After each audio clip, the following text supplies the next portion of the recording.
கர்த்தருடைய நாமம் மகிமைப்படுவதாக. மத்தேயு 26 அதிகாரம் 73 அங்கே நின்றவர்கள் பேதுருவிடத்தில் வந்து, மெய்யாகவே நீயும் அவர்களில் ஒருவன், உன் பேச்சு உன்னை வெளிப்படுத்துகிறது என்றார்கள்.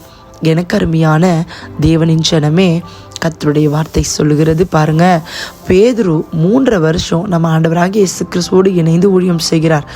அவரோடு கூட இருந்தபடினால அவர் பேசின வார்த்தைகள் மூலமா ஆண்டவராகிய இயேசு வெளிப்பட்டுட்டார். இன்னைக்கு நம் பேசுகிற வார்த்தை மூலமா ஆண்டவர் வெளிப்படுகிறாரா? நம் செய்கிற கிரியைகள் மூலமா ஆண்டவரை வெளிப்படுத்த முடியுதா? இன்னைக்கு உலகம் நம்மை பார்த்து கற்றுக்கொண்டு அவைகள் சீர்படுத்தணும். ஆனால் இன்னைக்கு நம்ம உலகத்தை பார்த்து கற்றுக்கொள்கிறோம்.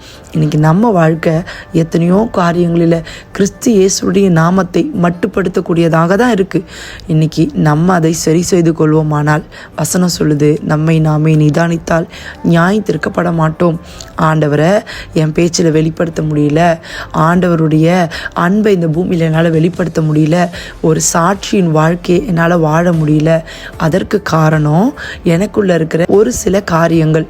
எந்த காரியம் சரியில்லைன்னு நமக்கு தெரியும்.